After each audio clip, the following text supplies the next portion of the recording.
Good morning, everyone. We are reading our second chapter of Beehive, The Sound of Music.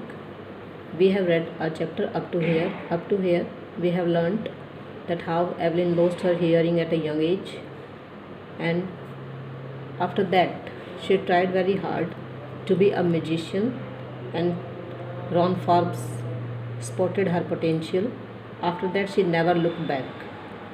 And now we will start a chapter from here. She never look back from the point onwards. इस point पर पहुंचने के बाद Evelyn ने कभी भी पीछे मुड़कर नहीं देखा।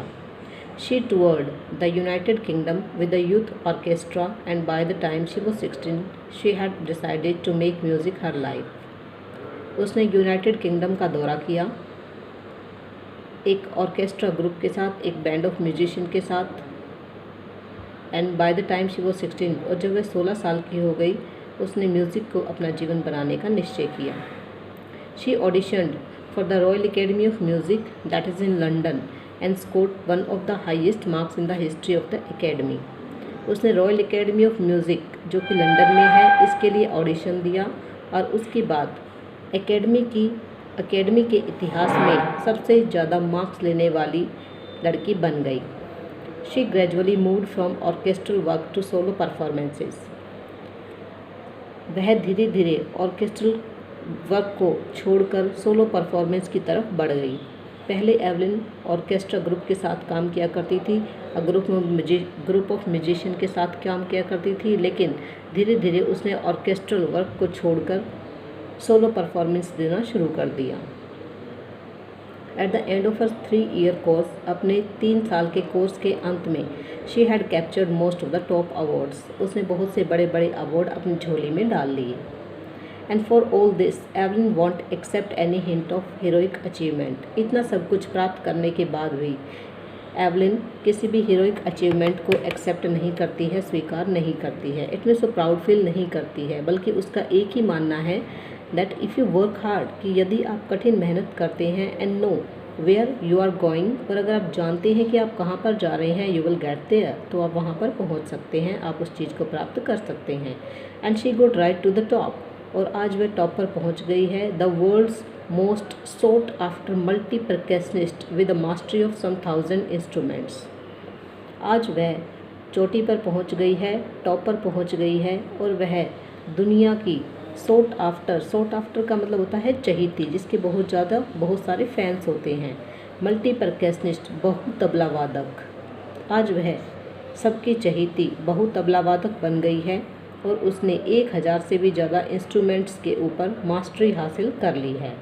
एंड हेक्टिक इंटरनेशनल शेड्यूल, और आज उसका जो अंतर्राष्ट्रीय स्तर पर शेड्यूल है वो काफ़ी हेक्टिक है, काफ़ी बिजी है। It is intriguing to watch Evelyn function so effortlessly without hearing. Intriguing means curious और fascinating. एवलिन को बिना किसी एफर्ट के बहुत ज़्यादा मेहनत ना करते हुए एवलिन जो है फंक्शन करती है, कार्य करती है, एफर्टलेसली करती है। इट मीन्स धारा प्रवाहिता से करती है। विदाउट हियरिंग, बिना सुने हुए। एवलिन बिना सुने हुए जो अपने काम करती है वो बड़े ही एफर्टलेसली करती है, और इसको देखना काफ़ी ज़्यादा इंटरेस्टिंग लगता है, काफ़ी ज़्यादा इंट्रीग्यूइंग लगता है, काफ़ी ज़्यादा रोचक लगता है। In our 2 hour discussion she never missed a word. यहाँ पर एवलिन का इंटरव्यू चल रहा है और जो इंटरव्यूअर हैं वो यहाँ पर एक्सप्रेस कर रहे हैं कि जब उसने एवलिन का इंटरव्यू लिया तो उस टाइम पे उसकी फीलिंग्स क्या थी। In our 2 hour discussion she never missed a word. हमारी 2 घंटे की वार्तालाप में उसने एक शब्द भी मिस नहीं किया। Man with bushy beards give me trouble. घनी दाढ़ी वाले लोग मुझे ट्रबल देते हैं, परेशानी मेरे लिए उत्पन्न करते हैं। शी लाफ्ड, एवलिन हंसी। It is not just watching the lips, it's the whole face, क्योंकि हमें लिप्स को देखना ही काफ़ी नहीं होता है, बल्कि हमें पूरे फेस को देखना पड़ता है। स्पेशली द आइज़, मोस्टली जो आइज़ होती हैं उनमें हमें झांकना होता है, उनके थ्रू हमें लोगों की फीलिंग को समझना पड़ता है। She speaks flawlessly with a Scottish lilt. Lilt का मतलब होता है लहजा, a way of speaking. Evelyn धारा प्रवाह एक स्कॉटिश लहजे में फ्लॉलेसली बोलती हैं, धारा प्रवाहिता से बोलती हैं। My speech is clear because I could hear till I was 11। आज मेरा जो भाषण है, मेरी जो स्पीच है वो क्लियर है क्योंकि मैं सुन सकती थी जब तक मैं 11 साल की थी।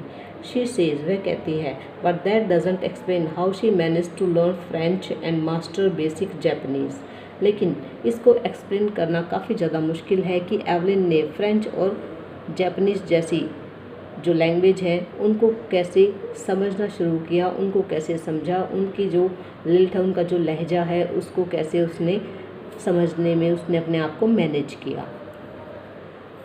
So students, it's enough for today. We will discuss the next paragraph in our next video. Thank you.